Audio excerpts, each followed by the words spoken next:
예, 안녕하십니까. 이번 주 강의를 시작하도록 하겠습니다. 이번 주 강의는, 주관적 구성요건 요소인 고의와, 그다음에 그 이면관계인 구성요건적 착오, 그 다음에, 과실 문제까지 오늘 다뤄보도록 하겠습니다. 여러분들 강의 교환 보시면 67페이지에 고의라고 나오는데, 제 6절 고의라고 설명되어 있는 걸 보고 여러분들이 제가 취하고 있는 어떤 그런, 학문적 견해를 좀 파악하셔야 돼요. 그러니까 여러분들이 뭐 다른 데서 이미 강의를 들어봤는지 모르겠지만은 기본적으로 교과서 상에 구성요건 요소로서 고의라고만 썼다. 즉 구성요건적 고의를 안 쓰고 그냥 고의라고만 썼으면은 그런 사람들은 고의의 이중적 지위를 인정하지 않는 경우입니다. 이미 여러분들이 범죄 체계론을 통해서 들으셨겠지만 저 같은 경우는 고의의 이중적 지위를 인정하지 않고 고의라고 하는 것은 그냥 구성요건 요소, 즉 주관적 구성요건 요소이다 이렇게 파악하고 있다. 그리고 그런 전자에서 강의가 진행되고 있다. 그렇게 여러분들이 보시면 될 것 같아요. 물론 고의의 이중적 지위를 인정하시는 분들의 그런 입장과 관련돼 가지고는 위법성 조각 사유의 전제 사실에 관한 착오를 볼 때 좀 더 깊이 보면서 그 고의의 이중적 지위가 왜 문제가 있는지를 좀 자세하게 볼 수 있을 겁니다. 자, 우리가 쭉 여태까지 봤는데 범죄라고 하는 것은 구성요건에 해당하고 위법하고 유책한 행위다 이렇게 봤어요. 그러고 나서 객관적 구성요건 요소로서 우리가 주체, 객체, 행위, 그다음에 결과가 있고 행위와 결과 사이에 인과관계가 있다 하는 걸 배웠습니다.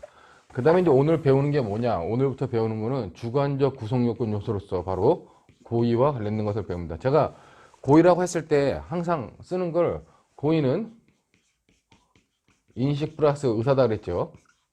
자, 그 다음에 여기서 인식이라고 하는 것. 즉, 인식은 뭘 인식으로 이 인식은 뭘 인식해야 되냐 했을 때 이 객관적 구성요건 요소 이거를 인식하는 거다. 즉 고의에서 인식의 대상은 객관적 구성요건 요소이다. 그런 것들을 인식하고 그런 것들을 인식한 상태에서 이런 어떤 행위들을 실현하려는 의사를 갖고 있으면 우리가 그걸 고의라고 합니다. 어떻게 보면은 학부 수준이라든가 아니면 뭐 시험 보는 사람들 수준에서는 고의다 그러면 고의는 그러니까 고의는 인식 플러스 의사다. 요 정도만 이해해도 뭐 크게 문제는 없을 것이라고 판단이 돼요. 그러나 이제 우리는 어떤 그 기본적인 기본 강의이기 때문에 고의와 관련되어 있는 여러 가지 내용들을 좀 더 살펴봐야 됩니다. 특히나 우리 형법 13조에 보면은 이제 고의라고 되어 있죠. 원래 옛날에는 범이라 그랬는데 이제 조문을 한글화 하면서 개정해 가지고 그냥 13조는 고의라고 해놨습니다. 물론 뭐 시행은 뭐 2021년 12월부터 시행되는데 뭐 지금부터도 여러분들이 그냥 그 바뀐 내용에 따라 파악하면 돼요. 크게 바뀐 내용은 아니고 항상 얘기하지만은 그냥 한자 조문을 한글화했고 좀 읽기 평이하게 해놨다는 정도입니다. 그 13조를 보시면 죄의 성립 요소인 사실을 인식하지 못한 행위는 벌하지 아니한다 돼 있어요. 단 법률에 특별한 규정이 있는 경우는 예외로 한다 그래가지고 여기서 제 13조는 결국 죄의 성립 요소인 사실을 인식해야지만 고의범으로 처벌할 수 있다는 거예요. 그럼 거기서 죄의 성립 요소인 사실이 뭐냐라고 했을 때 법조문에는 우리가 죄의 성립 요소인 사실이라 썼지만 그 죄의 성립 요소인 사실은 바로 이 법전에 쓰여 있는 죄의 성립 요소인 사실은 바로 이 객관적 구성요건 요소를 말한다. 그렇게 여러분들이 이해하고 있으면 된다는 얘기입니다. 그렇기 때문에 주문적으로 고의가 인정되려면 이 성립 요소인 인식은 있어야 된다는 거예요. 자, 근데 이걸 가지고 과거에 이제 어떤 논의들이 있었냐? 그러면 고의가 성립하는 데는 인식만 있으면 된다. 이런 견해가 있었어요. 아니다. 고의가 성립하려면 인식 이외에 어떤 의사적 요소가 있어야 된다. 왜냐면 조금 우리가 이제 오늘 배워야 될 부분 중에 하나가 과실인데 과실은 인식이 있고 의사는 없는 경우야. 아니면 인식이 또 없는 경우. 인식했어야 되는데 없는 경우인데 과실과 고의를 구별하기 위해서는 결국 이 의사적 요소에 의해서 구별할 수밖에 없다. 그렇기 때문에 고의는 인식 요소만 같이 있는 것이 아니라 의사적 요소가 핵심을 이룬다. 이런 논의가 있었는데 지금은 이제 학설이 정리돼가지고 여러분들 거기 교환해 보면 제가 음영 표시해놨는데 뭐 인식설, 의사설에 이제 관련된 내용이 있었지만 지금은 당연히 고의는 인식 플러스 의사다라고 하는 것으로 뭐 정리가 됐다. 그렇게 여러분들이 이해하고 있으면 될 것 같아요. 그렇기 때문에 고의라고 하는 것은 객관적 구성요건 요소에 대한 인식과 실현 의사. 그걸 우리가 고의라 하는 거고 이런 고의가 없을 때는 우리가 기본적으로 처벌하지 못한다. 그때 원칙적으로 처벌하지 않는다. 물론 이런 의사가 없을 때 처벌하지 않지만 예외적으로 과실이 있을 때, 과실이 이제 성립 요건이 따로 있는데 과실에 해당하면 과실범으로 처벌될 수 있는 거예요. 그런 정도로 여러분들이 이해하시고 오늘은 주로 이제 첫째 시간에는 이 고의에 관련된 것들을 본다. 여러분들 이렇게 보시면 될 것 같아요. 자, 근데 이제 관련돼 가지고 고의의 의의는 그 정도로 보면 될 것 같고 그 고의의 체계적 지위와 관련된 얘기들이 나와요. 자, 고의의 체계적 지위를 보면은 첫 번째 구성요건 요소설, 두 번째 구성요건 요소 및 책임 요소설, 세 번째 책임 요소설이라고 있는데 이거는 이미 그 범죄 체계론을 할 때 배웠죠. 그러니까 우리가 범죄 체계론을 할 때 고의 과실이라고 하는 것은 어떤 행위자의 심리적 상태다. 그렇기 때문에 그거는 책임 요소다. 즉 불법 요소인 구성요건과 위법성에는 전부 다 객관적 요소만 두고 주관적 요소는 책임으로 돼야 된다고 하는 그 범죄 체계론에서 고전적 범죄 체계론이라든가 아니면 신고전적 범죄 체계론의 얘기를 했었어요. 즉 고의 과실이 여기 있다. 이렇게 보는 견해가 있었는데 얘네들은 우리가 고전적 범죄론 체계 아니면 신고전적 범죄론 체계에 의할 때 그랬다. 이걸 바로 우리가 책임 요소설이라 하는 거예요. 자, 근데 고전적 범죄론 체계에서 신고전적 범죄론 체계를 지나서 목적적 범죄론 체계로 발전되오죠. 그렇기 때문에 그때는 이 고의가 뭐다? 고의는 인식 플러스 의사 플러스 그다음에 위법성의 인식이라고 하는 요소였는데 위법성 인식은 남겨놓고 고의가 인식과 의상을 빼가지고 이쪽으로 오게 돼요. 자, 그렇기 때문에 고의라고 하는 것은 이렇게 구성요건 요소로서 인식 플러스 의사다. 이렇게 보는 게 이제 목적적 범죄론 체계에 의한 거라는 겁니다. 그렇기 때문에 여러분도 거기 보면 첫 번째 구성요건 요소설이라 보는 게 바로 이런 견해죠. 자, 근데 제가 여기서 이제 얘기를 할 때 여기 고의를 다시 크게 그리면 고의가 책임 요소였다 하는 이 고의는 인식과 의사 그 다음에 위법성의 인식이다 하고 하는 세 가지 요소로 이루어졌었어요. 원래가 이 고의가 여기 있다고 책임 요소를 봤을 때는. 근데 지금 관련돼 가지고 목적적 범죄론 체계에 의하면 얘네가 빠져나간 거죠. 지금 이 인식과 의사라고 하는 부분이 빠져서 절로 가버린 겁니다. 즉 얘네가 요 인식과 의사라고 하는 부분이 빠져서 일로 가버린 게 목적적 범죄론 체계예요. 자, 그러고 나서 남는 건 뭐예요? 이 남는 거는 위법성의 인식이라고 하는 것만 여기 남게 되는 겁니다.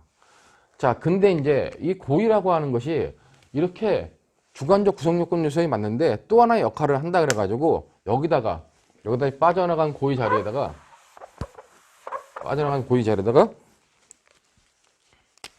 심정적 반가치로서의 책임 고의를 인정하는 견해가 있습니다. 자, 여기서는 심정적 반가치로서의 책임 고의를 인정하는 견해가 여러분들 교환해 보면 두 번째로는 책임 요소 및 구성요건 요소 및 책임 요소설이에요. 이걸 이제 뭐 하빌터적 범죄론 체계에서는 이렇게 고의가 여기 있고 여기 있다라고 하고 이걸 구성요건적 고의, 이걸 책임 고의라고 얘기를 해요. 자, 근데 이제 이 학설의 문제는 뭐냐? 여러분들 각각의 학설에 대한 비판을 그 68페이지에서 보고 있는데 먼저 책임 요소설에 대한 비판 나오죠. 그거는 이제 고전적 범죄론 체계나 신고전적 범죄론 체계에서의 고의에 대한 고의를 책임 요소로 봤던 학설에 대한 비판입니다. 거기 보면은 구성요건 해당성과 위법성 판단에서 판단 대상이 무한정 확정된다. 그 다음에 이제 구성요건 해당성과 위법성 단계에서 고의범인지 과실범인지 구성요건 자체가 갖는 기능이 있다 그랬잖아요. 범죄 개별화 기능을 해야 되는데 그런 기능을 못 한다는 겁니다. 그 다음에 이제 우리가 지금은 불법은 행위반가치와 결과반가치로 이루어져 있다는데 결국 행위반가치를 구성요건 요소에서 인정하지 못하는 그런 문제가 있다는 거죠. 그렇기 때문에 기본적으로 책임 요소설이 여기 책임 요소다, 고의가 책임 요소설이다 하는 학설에 대해서는 뭐 지금은 취하는 학자가 없습니다. 이제 중요한 거는 이렇게 고의를 여기다만 놓고 볼 것이냐, 아니면 여기와 여기 있다고 볼 것이냐 했을 때 저처럼 이렇게 여기다 놓고 보는 경우에는 그냥 항상 고의라고 씁니다. 근데 이것 관련돼 가지고 책임 고의가 여기 있다, 여기 하는 견해는 이 고의를 뭐라 그러냐? 이 고의를 바로 구성요건적 고의라 그래요. 그러니까 실제로 이 고의하고 고의의 이중죄로 인정하는 견해들이 말하는 구성요건적 고의는 똑같다는 겁니다. 내용은 인식과 의사예요. 자, 그래놓고 이 책임 고의를 여기다 놓는 이유가 뭐냐? 책임 고의를 여기다 놓는 이유는 우리가 책임 단계에서는 구성요건 단계에서는 이것들을 인식하고 이걸 평가하는 기준이 여기 나온다는 얘기예요. 근데 책임 요소에서는 나중에 보면은 지금에서도 이제 규범적 책임 기준을 보면 위법성의 인식, 기대 가능성만 남고 평가의 객체가 남지 않는다. 평가의 기준, 평가의 주체만 남고 평가의 객체가 안 남기 때문에 평가의 객체를 일로 가져들어야 된다 해가지고 이제 여기다가 책임 고의를 인정하게 되는 겁니다. 근데 이제 문제는 뭐냐? 문제는 처음에 위법성의 인식을 빼고 가져갔을 때 우리가 여기 보면 인식 플러스 의사 플러스 위법성의 인식이라고 하는 세 가지 요소가 있었죠.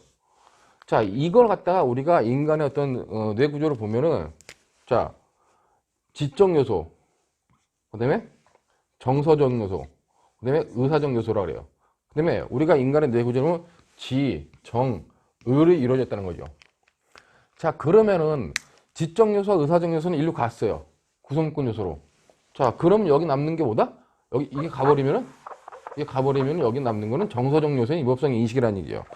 그렇기 때문에 위법성의 인식은 뭐다? 바로 우리가 지정이라고 하는 인간의 어떤 그 사유세계에서 정서적 요소를 나타내는 게 바로 위법성의 인식이라고 하는 겁니다. 자, 근데 이제 책임 고의를 인정하는 사람들은 여기에 고의 말고 여기에 이제 책임 고의를 인정하는 사람은 책임 고의가 뭐냐라고 물어봤을 때 그냥 심정적 반가치로서의 어떤 고의다. 그렇게 얘기를 해요. 그러니까 그거는 뭐냐? 그러면 인간의 정서적 요소라고 얘기를 하는 겁니다. 그러면 이제 저같이 고의, 책임 고의를 인정하지 않는 견해 입장에서는 이것도 원래 여기 정서적 요소가 있는데 또 하나의 정서적 요소를 놓는다고? 그럼 얘네가 뭐냐? 얘하고 얘는 어떻게 구별을 하느냐? 응?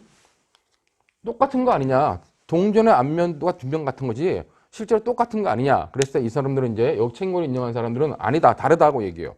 다르다고 얘기하면 그럼 다르다고 얘기하는 사람들이 다른 것을 증명해내야 될 거 아니에요. 근데 이 사람들은 증명을 못 한다는 겁니다. 원래 책임 고의를 여기다가 처음에 인정한 견해가 독일에서 이제 예식 교수가 그 구성 요건 위법성 조각사의 전제 사실이라는 착오를 해결하려고도 하자 여기다가 책임 고의라는 걸 놓고 이제 해결을 했는데 이게 결론적으로 뭐다? 결론적으로 여기서 말하는 책임 고의는 위법성의 인식의 다른 모습일 뿐이지 다른 게 아니다. 이렇게 주장하는 사람들에 대해서 이게 있다고 하는 사람들은 다르다는 걸 입증하지 못한다는 거예요. 독일에서 주장하는 사람이나 한국에서 주장하는 사람이나 일본에서 주장하는 사람이나 다 입증을 못해요. 그렇기 때문에 이거는 허구일 뿐이다. 그리고 이제 중요한 거는 그러면 뭐 입증을 못한다, 다르다는 걸 입증 못한다 그래도 그럼 이거의 내용은 뭐냐? 그랬을 때 이 사람들은 뭘 못한다? 구별도 못하고 근데 내용이 뭐냐 했을 때 내용도 설명 못해요. 그냥 심정적 반가치로서의 고의다고만 얘기를 한다는 겁니다. 자, 그러기 때문에 기본적으로 책임 고의라고 하는 것은 인정하지 않는 것이 타당하다. 그리고 나중에 유전착을 공부할 때 위법성 조각 사유의 전제 사실을 공부할 때도 책임 고의를 여기다가 인정해가지고 학설을 풀어내는 법효과 제한적 책임설이라는 게 있는데 그것도 나중에 보면 큰 모순점이 생겨요. 또 그렇기 때문에 여러분들이 기본적으로 제가 약간 소설적 입장에서 고의라고 하는 거는 이렇게 여기 구성요건적 고의가 아니라 그냥 고의만 있고 책임 고의는 인정하지 않는다. 이게 타당하다고 얘기지만 실제 여러분들이 시험 문제를 풀거나 아니면 객관식 문제를 풀든 주관식 문제를 풀든 전부 다 이것이 없다. 책임 고의라는 건 인정할 필요 없다. 라고 하는 쪽으로 답을 풀어도 시험 문제를 풀어도 무난하게 다 풀리고 오히려 그게 더 논리적이라는 얘기입니다. 그렇기 때문에 타당한 거는 이제 고의라고 하는 것은 이렇게 구성요건 요소, 주관적 구성요건 요소일 뿐이다. 라고 하는 쪽으로 여러분들이 정확하게 좀 이해해 두시면 될 것 같아요. 그 다음에 이쪽은 책임 고의라는 건 없다. 그렇게 이해하는 것이 학문에 대한 기본적인 학문적인 그 원칙에 맞는 해석이고 그 다음에 각종 시험을 대비해서도 이것이 타당한 해석이다라고 판단이 됩니다. 그렇기 때문에 구성요건 고의에 관련된 체계적 지위는 여러분들이 잘 생각해가지고 고전적 범죄론책의 신고전적 범죄론 책임 요소로 봤다가 목적적 범죄론 책이 와서는 주관적 구성권 요소로 봤다가 그 다음에 이제 하빌트 범죄론 책으로 와서 이중적 지위를 인정한 사람도 있고 이중적 지위를 인정하지 않는 사람도 있는데 이중적 지위를 인정하는 사람들은 여기는 구성요건적 고의, 여긴 책임 고의를 한다. 근데 하빌트적 범죄론 책에서도 이중적 지위를 인정하지 않는 사람은 여기에 고의를 그냥 고의라 그러고 고의는 저걸로 끝난다 하는 정도로 여러분들이 받으시면 될 것 같습니다. 자, 이렇게 해가지고 고의에 관련된 기본적인 어떤 체계적 지위를 받고 그러면 이제 고의는 이제 제가 봤을 때 여기 고의는 계속 인식과 의사라 그랬어요. 자, 주관적 구성요건 요소인 고의는 객관적 구성요건 요소에 대한 인식과 의사다. 자, 그랬을 때 인식과 의사의 정도가 어느 정도에 되냐 관련돼 가지고 고의의 구성 요소로서 당연히 인식과 의사를 했을 때 이 인식과 의사가 어느 정도 있어야 되냐 관련돼 가지고 과거에 좀 논의가 있었어요. 여러분들 교환 68페이지에 보시면은 뭐 지적 요소로서 이게 지적 요소죠. 이게 의사적 요소예요. 의지적 요소. 인간의 머리의 사유는 지정 이루어져 있다 그랬을 때 지적 요소, 의사적 요소다. 그렇게 여러분들이 받으시면 될 것 같아요. 자, 근데 이제 고의 인정이 필요한 인식의 정도와 의욕의 정도와 관련돼가지고 어느 정도 있어야지 고의가 인정되느냐. 그랬을 때 과거에 인식과 관련돼가지고는 우리가 교환해 보는 것처럼 확실한 인식,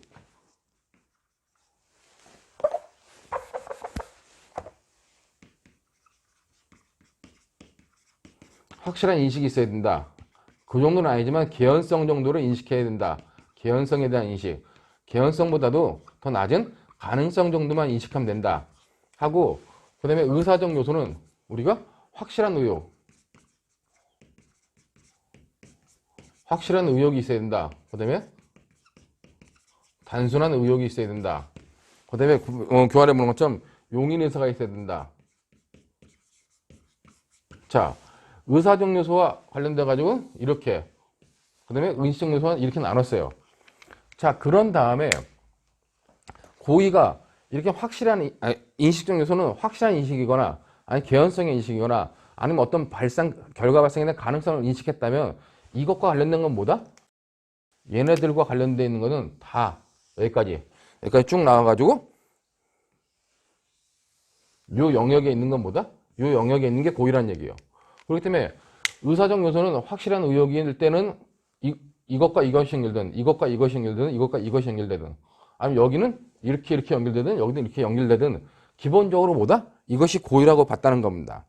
자, 그 다음에 이제 가능성을 인식해야 되는데 가능성 밑에 단계 관련돼 가지고 이 부분이 고의 영역이고 이 밑에 부분이 과실이다. 왜냐면 여기는 이런 의사적 요소와 인식적 요소와 의사적 요소가 다 있기 때문에 그렇다는 얘기예요. 자, 이렇게 나눠보는 것이 기존에 있어서의 어떤 학설이었다. 근데 이제 최근에는 이 가능성을 좀 더 나눠요. 여러분들 교환해 보는 것처럼 가능성을 다시 나누죠. 가능성을 다시 나눠가지고 가능성도 단순한 가능성의 인식이 있고 희박한 가능성이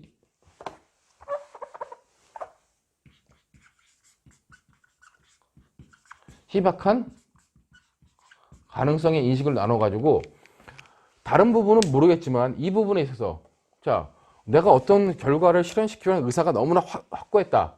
확실한 의욕을 가지고 있을 때는 어떤 결과에 대한 인식 가능성, 인식적 요소는 가능성의 인식보다 더 낮은 단계도 괜찮다. 그래가지고 이 부분은 이 정도까지 간다.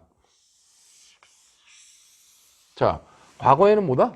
과거에는 지금에 있어도 과거라기보다는 지금에 있어도 좀 다수의 견해들은 이렇게 의사적 요소가 최하 용인의사만 있고 인식 요소가 최하 가능성만 있으면 우리가 그거는 다 고의라고 봤어요.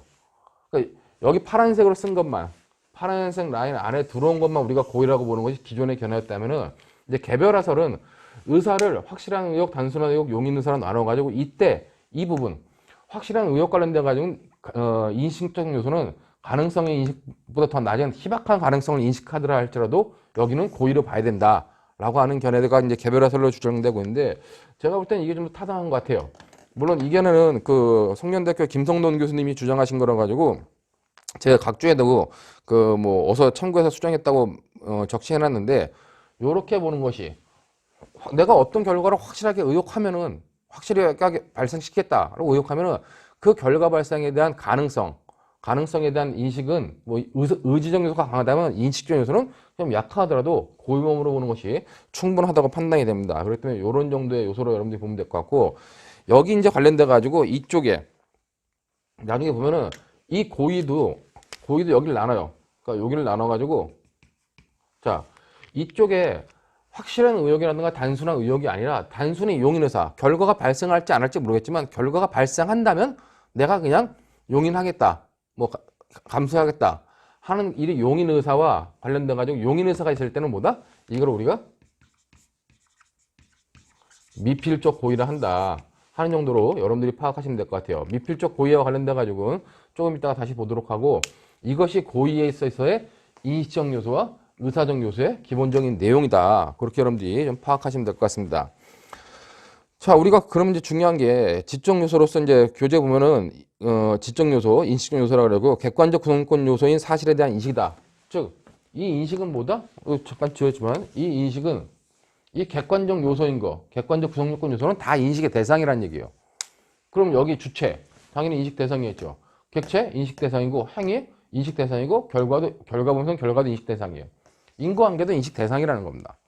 자, 그럼 위법성 조각 사유가 여기 있다. 그럼 위법성 조각 사유는 고유의 인식 대상이다, 아니다? 인식 대상이 아니라는 거죠. 여러분들이 우리가 범죄 성립 요건, 가벌 조건, 소추 조건 배웠는데 범죄는 구성권, 위법성, 책임이 있을 때 성립하고 뒤에 가벌 조건이 필요한 범죄들이 있었어요. 그럼 여기 있는 가벌 조건들은 고유의 인식 대상일까요? 아니란 얘기예요. 소송 조건, 소추 조건도 고유의 인식 대상이다? 아니란 얘기죠. 그렇기 때문에 여러분들이 머릿속에다가는 딱 고유의 인식은 객관적 구성 요건 요소에 해당하는 것만 인식하면 된다라고 여러분들이 명확하게 생각해 두면 될 것 같습니다. 그런 내용들이 69페이지에 나와 있는 나머지 내용들이죠. 그렇기 때문에 행위 주체, 객체, 행위 결과, 그다음에 어떤 특별한 행위와 관련된 특별한 행위 상황이 있다면 그런 행위 상황, 그다음에 인과관계, 형의 가중, 감경 사유 이런 것들이 다 구성 요건에 쓰여 있다. 즉 객관적 구성권 요소로 나와 있다면 뭐다? 다 그거는 우리가 고의의 인식 대상이다. 이렇게 여러분들이 받으시면 될 것 같아요. 자, 아직 우리가 배우진 않았지만 나중에 보면은 과실범까지 배우고 나면 고의범과 과실범의 결합 형태인 결과적 가중범이라는 게 있어요. 그러니까 어떤 범죄를 기본적으로 고의의 기본 범죄를 했는데 그 고의의 기본 범죄에 내포되는 위험이 발생해가지고 중한 결과가 발생한 경우 그런 걸 우리가 결과적 가중범이라 합니다. 근데 결과적 가중범은 기본 범죄는 고의고 뒤에 중한 결과는 과실에 의해서 발생하는 경우야. 자, 그랬을 때 우리가 결과적 가중범에서의 중한 결과가 고의의 인식 대상이냐 이제 논란이 될 수 있는데 그와 관련돼 가지고는 인식 대상이 아니다. 그렇게 여러분들이 판단하면 된다는 얘기입니다. 물론 결과적 가중범에서도 뒤에 중한 결과에 대해서 고의가 있는 또 부진정 결과적 가중범이라는 게 있어요. 그때는 고의의 인식 대상이 되겠죠. 그렇기 때문에 그런 부분을 여러분들이 좀 봐두시면 될 것 같고 인식과 관련돼 가지고는 그 정도 요소로서 객관적 구성요건 요소를 인식하는 거다 하는 정도로 보면 되고 객관식 시험이라든가 이런 걸 대비해 가지고는 구성 요건에 포함되어 있는 거는 다 인식 대상. 그렇지 않은 것들은 인식 대상이 아니다. 이렇게 여러분들이 이해되면 될 것 같습니다. 자, 그다음에 그러면 인식 관련돼가 또 하나 문제되는 게 그러면 인식을 할 때 여기 객관적 요소로서 어떤 객체가 있는데 객체 관련돼가 이런 게 있어요.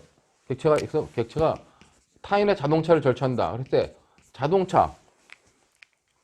자동차는 눈으로 한번 딱 볼 수 있죠. 기술적 구성 요건 요소들. 이런 것들은 뭐예요? 그냥 물체를 보고 인식하면 돼. 그게 인식했다는 거예요. 자, 근데 여기에 음란한 문서가 있다. 자동차가 아니라 음란한 문서라 그랬을 때 이 문서는 딱 보면 알아, 눈으로. 근데 음란한지 아닌지는 어떻게 돼요? 음란한지 아닌지는 눈으로 한 번에 알 수 없다는 겁니다. 그렇기 때문에 저렇게 음란한 문서와 관련돼가지고 음란성이라고 하는 것은 어떤 그 음란한 의미를 인식해야 된다는 겁니다. 즉 기술적 구성요건 요소에 있어서는 그냥 한눈으로 물체 자체를 인식하면 되는 반면에 어떤 규범적 구성요건 요소에서는 그러한 그 의미의 인식, 규범적 구성요건 요소가 갖고 있는 의미의 인식까지 필요로 하다. 관련돼서 이해하면 되고 중요한 건 그러면 여기서 그 의미를 인식한다는 것은 누구를 기준으로 삼을 것이냐 해가지고 우리가 사회 일반인, 사회 평균인을 기준으로 그 의미를 인식했냐 안 했냐를 판단하면 된다는 겁니다. 거기 뭐 제 교환에 보면 그 의미의 인식이 필요하다고 해서 정확한 법적 의미 또는 전문가적 인식까지 요구하는 것은 아니다. 행위자가 소속되어 있는 사회 일반인의 판단으로 이해할 수 있을 정도의 소박한 문외한으로서의 법적 사회적 의미 내용을 인식하고 있으면 충분하다고 했습니다. 이걸 무슨 병행평가 이론이라고 하는데 여기서 소박한 문외한으로서의 어떤 뭐 인식이다. 근데 이제 일본식 표현을 그대로 옮겨놓은 거예요. 그러니까 소박한 문외한이라고 하는 말은 일본식 표현이고 그냥 여러분들 쉽게 생각하면 일반인을 기준으로 일반인이라면 그 정도 의미를 인식할 수 있겠구나 하는 정도로 판단하면 된다는 겁니다. 지금까지 그 부분은 그냥 그런 정도가 다수 학설로 인정되고 있는데 뭐 학설 자체는 문제는 있어요. 그러나 이제 학부 수준에서 논할 건 아니기 때문에 여러분들이 관련돼 가지고 이때 인식에서는 기술적 요소는 그냥 물체를 인식하면 되고 그 다음에 관련돼 가지고 규범적 구성요건 요소는 일반인적 기준에 맞춰 가지고 그 의미를 인식하면 된다 하는 정도로 여러분들이 받으시면 될 것 같습니다. 다음으로 이제 의지적 요소. 이 의지적 요소는 뭐 이렇게 확실한 의혹, 단순한 의혹, 용인의사로 구별되는데 결국 이것 관련돼 가지고 이런 의사적 요소에서 말할 때 이런 거 말고 어떤 동기라든가 단순한 의사, 희망 이런 것들은 우리가 의사적 요소가 아니다라고 하는 의미로 여러분들이 봐주시면 될 것 같습니다. 자, 이 정도 해가지고 우리가 기본적으로 고의에서는 인식적 요소와 의사적 요소가 있다. 그 다음에 이제 일반적으로 인식적 요소다. 그랬을 때는 이렇게 뭐 확실한 인식, 개연성의 인식, 가능성의 인식이 있으면 된다. 그 다음에 이제 의사적 요소는 확실한 의욕, 단순한 의욕, 용인 의사가 있으면 된다. 그랬어요. 그 다음에 이제 개별화설이라고 하는 견해에 의할 때는 확실한 의욕 단계에서는 가능성의 인식보다 더 희박한 가능성의 인식까지도 우리가 고의의 영역으로 봐야 된다라고 하는 의미로 받으면 될 것 같고, 그 69페이지에 나와 있는 고의의 종류를 보시면 이제 고의는 확정적 고의와 불확정적 고의로 나눠져요. 여기 보시면 이제 확정적 고의라고 하는 건 뭐냐면은 구성 요건을 확실히 인식하고 구성 요건적 결과 발생을 확실히 확신하고 예견하고 직접 의욕하는 경우, 그걸 우리가 확정적 고의라고 그래요. 그다음에 저기 보면 내가 갑을 죽이겠다. 그럼 갑을 인식하고 갑을 향해서 총을 딱 쏘는 거예요. 이걸 확정적 고의라고 하는 겁니다. 자, 근데 이제 불확정적 고의라고 하는 것이 있는데, 이 불확정적 고의는 내가 어떤 결과 발생에 대한 것들을 인식했어요. 근데 그 인식한 어떤 결과 발생을 인식하고 의욕했는데, 그 인식한 객체와 관련돼 가지고 구체적으로 딱 어디서 발생될 것이다 하는 것이 확정되어 있지 않은 거, 그런 것들을 우리가 불확정적 고의라고 합니다. 여러분들 교환 보면 구성요건적 결과 발생에 대한 인식 내지 예견이 불명확한 상태에 있거나 결과 발생은 확실하지만 어느 객체에서 결과가 발생할 것인지 불명확한 고의, 이럴 때를 우리가 불명확한 고의다라고 얘기하는데, 여기에는 택일적 고의, 개괄적 고의, 미필적 고의가 포함된다 그랬는데, 이건 무슨 말이냐면은, 자, 아까 내가 한 명을 놓고 총을 쏘겠다, 한 명을 죽였어요. 이건 확정적 고의예요. 저기 두 명이 서 있는데, 갑을 두 명이 서 있는데 내가 총을 쏘면 둘 중에 하나는 분명히 맞아. 근데 갑한테 맞을지 을한테 맞을지 몰라. 그럴 때를 우리가 불확정적 고의라고 그러고, 양자 중에 한 명한테 발생 나가지고 택일적 고의라고 그래요. 자, 근데 여기서 이제 더 나가가지고 택일적 고의에 더 나가서 저기에 한 10명이 서 있어. 갑을 병정반 10명이 서 있어. 저기다 폭탄을 던지면 누군가는 죽어. 결과가 발생할 것이 확실히 인식됐죠. 그리고 결과를 발생시키려고 폭탄을 던지는 거야. 근데 누가 죽을지 몰라. 그런 경우를 개괄적 고의라고 옛날에 얘기했었어요. 그렇기 때문에 양자택일일 때는 택일적 고의, 여러 명 중에 한 명이라도 결과 발생하라는 건 개괄적 고의라고 하는 것이 옛날의 의미였는데, 이렇게 보는 견해는 지금 잘 없는 것 같고, 이 개괄적 고의는 지금에 있어서는 다른 의미로 사용된다. 그렇기 때문에 저기서 양자택일이든 다자택일은 다 그건 뭐다? 다 그건 불확정적 고의로서 개괄적 고의라는 얘기예요. 불확정적 고의에서 택일적 고의라고 보는 겁니다. 나중에 보면 되겠지만 우리가 이제 좀 이따가 구성요건적 착오를 볼 때 개괄적 고의사를 배울 건데, 개괄적 고의는 이렇게 다자택일이 아니라 개괄적 고의라고 하는 건 첫 번째 행위로 내가 어떤 결과를 발생시키려고 했어요. 내가 어떤 사람을 때려 죽이려고 해가지고 때렸습니다. 때렸는데 죽은 줄 알았어. 축 늘어지니까 죽은 줄 알고 사람을 파 묻었어요. 근데 실제로 보니까 이 사람이 땅에 묻혀서 질식사했다. 내가 첫 번째 행위로 죽이려 했는데 첫 번째 행위는 죽지 않고 두 번째 행위를 했는데 두 번째 행위로 죽었을 때, 그럼 내가 첫 번째 행위의 고의를 두 번째 행위까지 연결시킬 수 있겠느냐, 개괄적으로 하나의 고의를 볼 수 있겠느냐, 이게 이제 개괄적 고의 사례라고 하는 것인데, 이와 관련돼 가지고는 우리가 이제 구성요건적 착오 시간에 보도록 하고, 개괄적 고의는 이런 두 가지 의미가 있다. 근데 지금에서는 제가 뒤에 설명했던 그런 개괄적 고의 사례가 개괄적 고의라고 하는 것은 그렇게 이해하는 것이 좀 더 이제 다수화적 견해다. 그렇게 여러분들이 받으시면 될 것 같아요. 자, 고의와 관련돼 가지고 이제 마지막으로 중요한 거는 이제 미필적 고의라는 거예요. 자, 미필적 고의라고 하는 것은 아까 잠깐 얘기했지만, 자, 의사적 요소에서 낮은 단계, 확실한 의욕이라든가 단순한 의욕보다도 더 낮은 단계에는 어떤 그 용인 의사라고 하는 것이 있을 때, 이 용인 의사와 확실한 인식, 개연성 인식, 가능성의 인식이라고 하는 이런 것들이 있다. 즉, 인식적 요소는 있는 거야. 인식적 요소는 있는데 의사적 요소가 아주 약하게 있을 때, 그걸 우리가 미필적 고의라고 그래요. 자, 그러면 미필적 고의와 인식 있는 과실을 구별하는 기준은 뭐냐? 만약에 용인 의사가 없다. 여기에 의사가 없는 밑에 부분은 뭐예요? 의사가 없는 부분은 바로 인식 있는 과실이 된다고 보는 겁니다. 자, 여러분 어떻게 미필적 고의 보면은 구성요건적 결과 발생은 확실하게 인식하였으나, 결과 발생은 확실하게 인식하지 못했으나 그 발생의 가능성을 부정하지 않고 행위한 경우를 말한다 그랬어요. 거기 보면 예를 들어가지고 자동차를 고속으로 달리면 통행과 접촉사고가 일어날지도 모른다고 생각하였으나 지금은 급함으로 접촉사고가 나더라도 상관없다고 생각하고 운전하다 사고가 난 경우다. 이렇게 얘기를 하는데 이거는 무슨 말이냐면은 내가 어떤 결과가 발생할 수 있다는 걸 인식했어요. 그러니까 인식적 요소는 있다는 거예요. 자, 근데 만약에 그런 결과가 발생했다면 발생하더라도 어쩔 수 없다. 지금 내 상황에서. 어쩔 수 없다는 건 최소한 내가 용인해내겠다.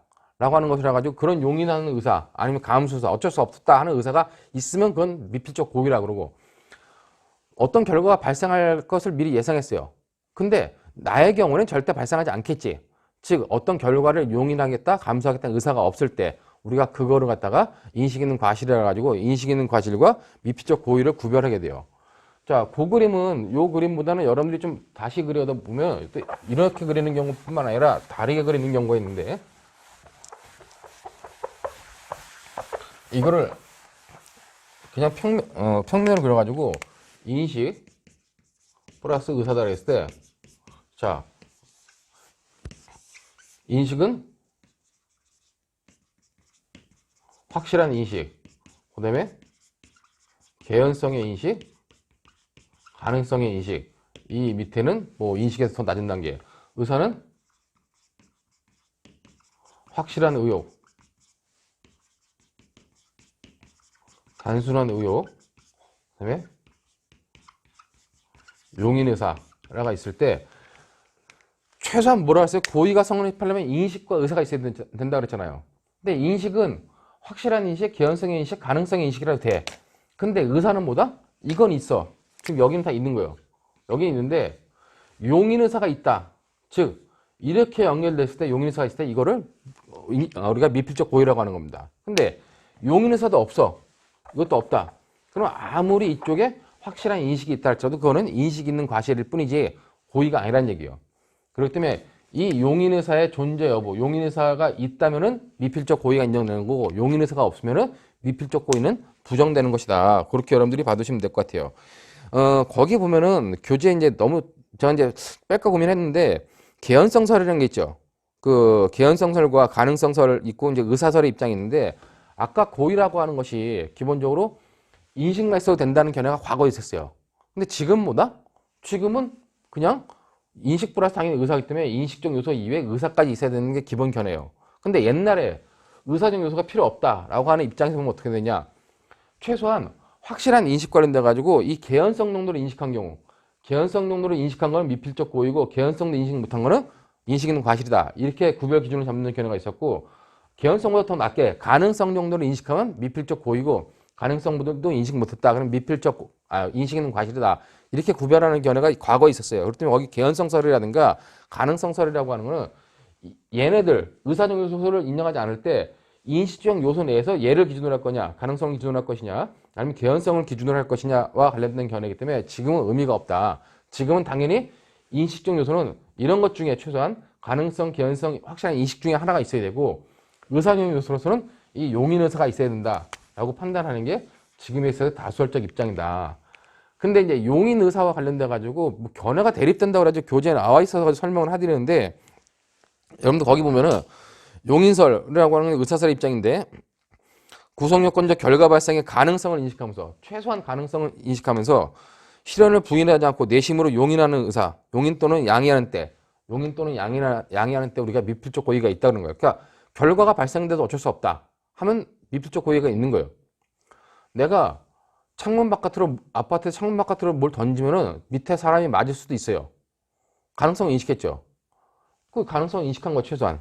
근데 설마 내가 던졌는데 맞겠어? 절대 맞지 않을 거야. 이렇게 생각하면 인식이 있는 과실이고 나중에 문제가 생겼다. 근데 맞아도 할 수 없어. 내가 내려가기 귀찮으니까 아무나 누가 맞더라도 발생 안 하면 좋겠지만 맞더라도 할 수 없다. 하면 우리가 그걸 이 용인의사가 있다 그래가지고 미필적 고의가 있다고 보는 겁니다. 근데 이제 이 용인의사와 관련돼 가지고 이거를 용인의사가 이걸 용인설이라고 그래요. 뭐 옛날에 용인설이라고 그러고 이것이 판례 입장인데 아니다. 용인의사가 아니라 이걸 다른 말로 감수사라 해야 된다. 이걸 감수설이라고 하는 견해도 있습니다. 내가 어떤 결과를 의사적으로 내가 받아내겠다. 감수해내겠다. 이게 감수설. 그러니까 용인하겠다. 용인설이라고 판단하는 겁니다. 자, 근데 실제 판례 입장은 뭐다? 우리 판례 입장과 다수설 입장은 이게 판례 입장이죠. 다수설 입장이에요. 이 감수설에서 말하는 감수라고 하는 거는 이 감수설이 말할 때는 감수라고 하는 것이 어떤 의사적 요소에, 그러니까 의지적 요소에 더 가까운 거다. 용인이라고 하는 것은 우리가 정서적, 인식적 요소에 가까운 거다. 고의는 인식적 요소와 의사적 요소가 있는데 결국 인식적 요소를 논하는 것이 아니라 의사적 요소를 논하는 거기 때문에 의사적 요소를 좀 더 표현할 수 있는, 정확히 표현한 것은 감수라는 용어가 더 정확하다라고 하는 게 감수의사설의 입장, 감수의사라고 하는 감수설의 입장이었습니다. 근데 이제 일부 교수님들이 똑같은 거 아니냐? 감수라 쓰든 용이라 쓰든 했는데 감수설에서 하도 표현하니까 국어사전을 찾아보니까 국어사전에서는 용인이란 단어가 좀 더 의지적 요소가 가까운 거고 이 감수라는 의사가 인식적 요소, 정서적 요소에 가까운 거다. 이렇게 국어사전에 표현되어 있으니까 뭐 그렇게 비판하게 됐는데 여러분들 입장에서는 이걸 감수사라든 용인의사라든 똑같은 거다. 내용은. 그때 그냥 판례 다수설 입장에서 여러분들은 그냥 용인의사는 있어야 된다. 그러니까 미필적 고의는 최소한 인식적 요소의 최하 가능성이라고 하는 최하 요소와 그다음에 용인의사가 있으면 미필적 고의는 인정된다. 그렇게 여러분들이 보시면 될 것 같아요.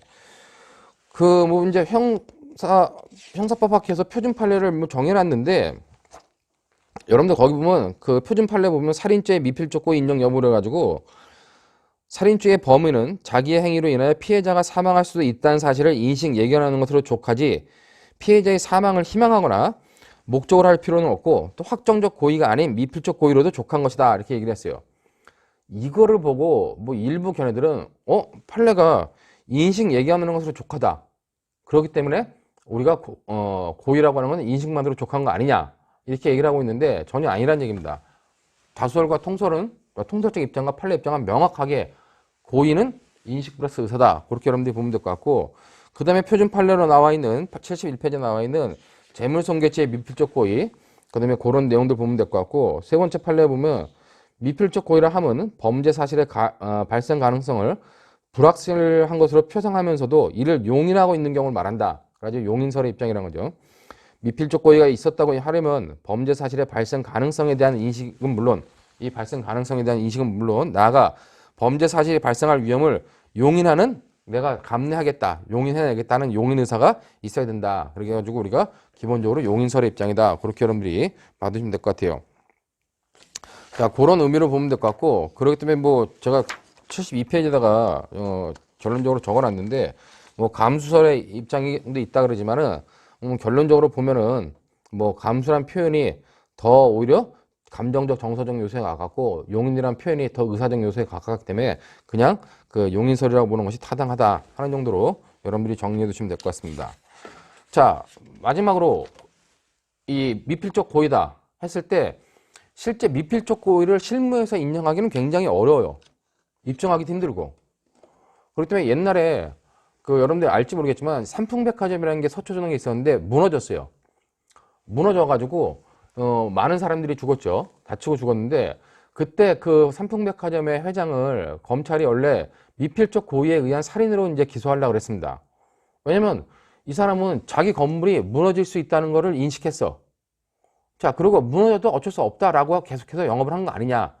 근데 그렇게 이제 인식하게 된 계기가 뭐냐면은 그 회장이 자기 가족들은 오전 중에 건물에서 다 뺐어요. 건물에서 식사를 하고 있었는데 오전 점심시간 돼가지고 근데 건물이 이상했으니까 우리 가족들은 다 나와라 해놓고 오후에 무너진 거예요. 그러니까 건물이 무너져도 어쩔 수 없다라고 생각한 거 아니냐 해가지고 판단했지만 결국은 미필적 고의를 적용하지 못했다는 겁니다. 그렇기 때문에 실제 실무에서는 미필적 고의를 적용하기 굉장히 힘든데 여러분들은 이제 수험생이라든가 아니면 뭐 학부 수준에서는 그냥 어떤 케이스가 나왔을 때 케이스 자체에 결과가 발생하더라도 어쩔 수 없다거나 아니면 결과가 발생하더라도 내가 감내하겠다고